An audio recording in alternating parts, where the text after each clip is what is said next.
Welcome once again to the Damon Floyd Coach Show here on Talk 101.3 The Buzz, brought to you as always by L&B Appliance on Dirt Key Road, our good friends there. Check them out.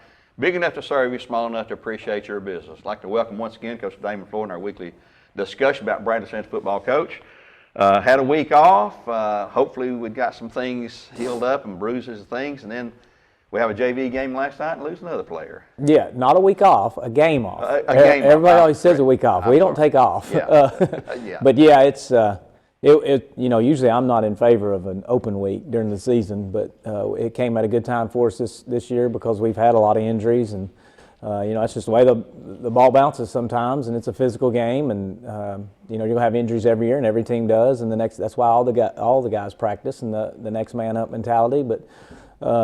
In reality, it takes an effect on your team, and it's taken one on us. But we had 2 weeks to prepare for this game, and it's going to be a very tough one. But we got some other guys that got to step up. Landon Scott went down last night in the JV game, and the crazy thing about it going in was we were going to limit his carries because he was going to carry the ball this Friday against Bearden, and obviously now I think he actually may be in surgery right at this moment. So hated to lose him. Tough, hard-nosed kid, and. Just a sophomore, so that's the positive. I always try to look at the positives on these things, and he'll come back and be ready next year. I doubt if Bearden's going to feel sorry for us. No, nobody's going to feel sorry for you because we definitely don't when someone's out for the other team. That's just part of the game. So, we've had our fair share of injuries, but we've played teams that had their fair share of injuries. So it's just part of it. Yeah, part of it. Well, looking back at our game, we didn't have a game last week, but we had Hardin Valley the week before that. We'd played 3 straight rival games. In my mind, there's sort of an emotional letdown. Did you sense an emotional letdown from the kids because they were going in winless? We were unbeaten, and you think, yeah, we should, it's not a cakewalk ever in 6A. But so coaching has changed. I think you've talked to any coaches that's coached, for the last 10, 15, 20 years, they'll tell you it's changed. And the kids they're motivated different nowadays, and it just is what it is. And but yeah, that was definitely an emotional letdown. If I'm being honest, there's an emotional letdown from the coaches, emotional letdown from myself. I mean, you play, Walker Valley, Cleveland, McMinn. There's a lot of pride on the line, and it's 3 emotional weeks and a lot of energy. And it's kind of like after McMinn game, you take a breath, and it's hard to get back. But that's no excuse. And just like you said about injuries, nobody feels sorry for us. Hardin Valley was ready to play. Now they had 2 weeks off to prepare for us. And the reality is, when we got there, they ran a totally different offense, totally different defense than everything we'd seen on film and prepared for. So it did take us a little bit of time. That's an excuse. We should be prepared for anything. But our kids did respond. The first half was really ugly offensively. Defensively, I thought we played okay. And then we came out in the second half, and offensively we played better, but defensively we played bad.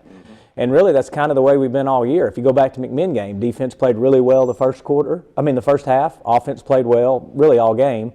And then defense we let down in the second half. So we're just looking for consistency right now. It doesn't really matter who the opponent is. We've got to make sure that we're doing the things we're supposed to do, and right now that's not happening. Well, we'll hope to have a good game because Bearden's going to be a tough game on the road. It's a huge game for the region. They have 1 region loss. We are unbeaten in the region, and we'll talk about that a little bit more in depth here in a minute. I want to talk about Jay Allen Terry. He contention with Jackson Wilson out and sideline probably till at least the Maryville game. He's carrying the load. Demarius at quarterback has done real well there. And he's a threat to run, but do you want to keep him behind the line of scrimmage, or do you want to see him run a whole lot, or do you? No, with him at quarterback, he's got the option. We pretty much read everything with him, so it's either run or pass option, or he can obviously hand it to Jay Allen. But, the fortunate thing for us is we do have the luxury of a player like Jay Allen that can get back there and carry it in the backfield. Obviously, he was a starting receiver, so that changes some things, but with Jackson not being there, Jay Allen's definitely has the ability to carry the ball. We do need to spread it around a little bit more. We were very conservative against Hardin Valley, especially the first half, because of the different front that we were seeing. And, everybody wants to run certain plays, but you got to know the front and the coverage, or those will not be successful. And, they're getting coached too, and they're trying to stop things that they see on film. So, we got other guys that have to step up at different situations. Well, and you've got a new weapon, Jarris Rogers, a guy who's taken over the punt and return duties. He's a threat anytime he touches the ball, kickoff returns, passing. Obviously, we've seen him catch some touchdown passes. And he's averaging, goodness gracious, 20-something yards per punt return. And that's one of those, field position is a key thing to win games because it limits what you can do if you're backed up. if you're going full steam ahead, you're down deep in their territory. Well, it opens things up because they're up against the wall now. Same thing when you're on defense, you've got them backed up. It just changes the flow of the game. And having someone, you're getting really good, consistent punting out of Skyler, too. In place of Jackson Wilson, who's injured. But Jarris come in there, and he seems to me drop back further than I've seen guys in the past for Bradley. But he likes to run up and get that ball. And, he's fun to watch. He's dynamic. And I love the way he returns punts. I love the way he plays football because he's just out there playing. Yeah. And and we got to find different ways to get him the ball. And it's punt return, it's kick returns, it's throwing in the air, it's handing it to him. So any way we can get it, we're trying to think of different ways and be creative to get him the ball because he's definitely a playmaker. And McMinn game, he's single-handedly opened that thing up. Well, him and Jay Allen both, I guess, but he took a 5-yard hitch route and takes it 70 yards. And those are the things that he can do that we've got to do more of. And we're trying to do those things and open it up for him. But a heck of a ball player. He plays a little bit of defense too. And we're very happy that he came out from basketball. Of course, we begged him and Demarius, from the time they got here. And then I finally laid off of them and said, they ain't going to play. And then they come out there late their sophomore year, which – obviously two great kids too. I think both of them are 4.0 students. Wow. And, just the type of guys that you want on any team you're coaching. They do the right thing every day. They go to class. They do their schoolwork. I don't have to worry about them getting in trouble. And then they're excellent on the field as well. And they show up for practice every day, which is a pleasure to coach. You don't have to drag any energy at them. They're going to go hard every day, and they're trying to get better. So it's fun to coach them. I thought that punt return he had at Hardin Valley down to the 23-yard line at the time we really needed was a huge. There's that field position factor we talked about. Well, you just said field position. So if you go on our board right now, we watch film every morning. We have a TV, and then below it's a whiteboard. On the whiteboard, it says real big. It says one thing. It says win the field position battle, because I do think that's going to be huge this Friday. Well, I agree with you there. Let's talk about something that's not so good. Our turnover ratio. We're upside down. We've got 13 turnovers. The opponent only has 7 or 6 takeaways. So, and we've eliminated some of the turnovers, but we've fumbled 8 times, lost 7. But I don't coach out of that. It's just something that happens on the field. And obviously, with a running back, if he gets stood up, 3 or 4 guys are going to hit him, and one of them is going for that ball, like you teach our guys to do too. We do, but you got to hold on the ball. Yeah, you got to protect the ball, and it's funny how those things happen. We coach turnovers every day. On the defensive side, there's a 10-minute period where we do block destruction. It's a turnover drill, and we do those every day in practice. Well, on the flip side, we do ball security drills. We're running through the blaster and different things like that. And we pretty much coach them the same ever since I've been here, and then sometimes we win the turnover battle, sometimes we don't. And I think if you take out Brainerd game, which kind of handed us a couple of turnovers, then it's really bad. Yeah. If we turn the ball over, just like any other big game we've always mentioned, but if we turn the ball over more than Bearden does, it's going to be a long night because Bearden has the ability to make you pay. And you got to win field position, you got to win turnover battle. Well, we cleaned up the penalty act quite a bit. We've had 32 in 5 games, so 5 or 6 a game, you can live with that. And unless sometimes they happen the wrong inopportune time, but hey, that's just part of it sometimes too there. Let's take a break right here for Ownbey Appliance. We return. We'll talk about that Bearden game coming this Friday night. A huge game in the region, on the road for the Bears. It's the 4th-ranked Bears now, number 4 in the state this week, folks. Take a week off, you jump up 3 places. Let's take a couple of weeks off, maybe we number 1. I'm kidding about that, but it's crazy how things happen. But they are 4th ranked in 6A this week. So we'll take that break for Ownbey Appliance right now and be back here in just a moment.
Back here with Coach Floyd, after the word from L&B Appliance. Coach Josh Jones, his first year as the head coach there at Bearden, he is no stranger to the game. He was on that Powell team that won the 5A last year as the offensive coordinator. So obviously, he knows what he's doing. He can score. They averaged 35 points a game, I believe, last year. He knows what the game of football is all about. And we're going to have our hands. We had to bring our A game, Friday night for sure. Yeah, I mean, I don't know him personally because this is our first time going against each other, but I do know he's gotten a lot of credit from when Powell won the state championship last year.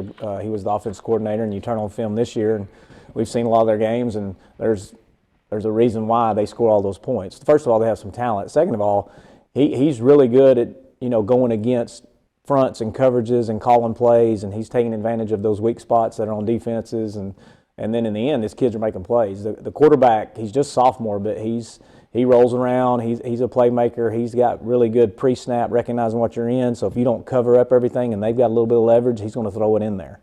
And then post-snap, he's really good if things break down. He can scramble around and make plays. So Bearden's a tough team. They've been beat by Maryville and West. West is number 1 in 5A. Maryville's number 2 in 6A. West just beat Alcoa. Yes. So very, very, very two very, very good teams. So their record might be a little bit deceiving. We will have our hands full. And I've told our guys, if you ain't ready for a dogfight, you do not need to get on the bus, because if we don't go up there ready to fight, it's going to be ugly in their favor. And it's going to be a battle, and we need to make it close in the fourth quarter and just have a chance to win in the fourth, to be honest, because they're talented. And defensively, they get after it. And they run a 3-3 stack, so we're going to have to do some things to kind of, negate what they're in and give them some different looks. And we've got to execute, and we've got to move the chains. Well, I don't know if it's any significance, but the only common opponent we've had this year has been Hardin Valley, and we won 24-17. They beat Hardin Valley 35-0. Of course, Hardin Valley had 2 weeks to prepare for us, and Hardin Valley is a much, much better team than people. If you just look at the record, you think, oh, this team had 1 game. But I'm telling you, they're on the verge of doing some good things, I think, there. You've always said every possession for the Bears, you want to end with a kick, be a PAT, a field goal attempt, or punt, and that's been your philosophy, and I think that's a good philosophy, and that sort of goes in hand with the field position kind of thing, too. If you're kicking field goals, you've got good field position. If you're kicking a touchdown, a PAT after a touchdown, of course, you've just scored. Punt, though, can get it back into where you want it to be, and it's so important, those special teams. We talk about them a lot, but with people like Jarius back there and other guys, it helps you to maintain that field position, to put you in position to win, and we hope to see it again Friday night, and I think that's going to be a key to success. Well, we hope so. It's a huge region game. It's got a lot of implications on the line for the playoffs, and I just hope our kids come out a little bit more excited than we did against Hardin Valley. And that has nothing to do with Hardin Valley, but that we only get 10 chances. Right. And we're halfway through the season, so we've got 5 games left. We're looking at it as a new season. That first 5 was one season. Now we're starting over, and we're just trying to go 1-0. Well, and we have a chance to do that Friday night.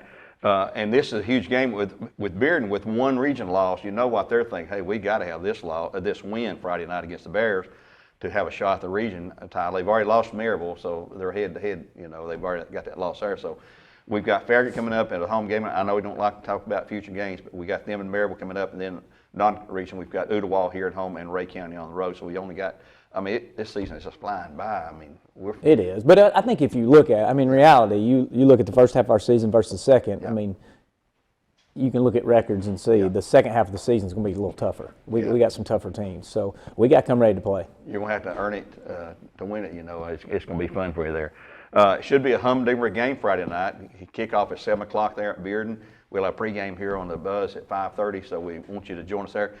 We need the Bear Nation to be there. We've had really good attendance, and up there, let me ask you this. I was just told this week that we now have the visitors bench is on the home side of the stadium. It's a one-sided stadium, so they flipped it so the home team is on the empty side, and the visitors team is on the home side behind their student body. Smart move. It's a smart move, because even when we were on the visitor side, it's a hostile place to play. Yes, it is. You can hear everything those guys are saying in the student section, and it's loud. So us being even closer to them, we'll hear a lot more. But it's a hostile environment, I'll say that. Well, that may get your guys fired up even more, and some of them might run away and back in the locker room. keep their mind on the game though, but get emotionally charged up there and everything. We got to have this win though Friday night, folks. It should be a really, really good game there. Join us 5:30 pregame, 7 o'clock for the kickoff there from Bearden. Coach, thanks as always for our weekly show here. Until next time, we'll say so long for now. God bless, and go Bears.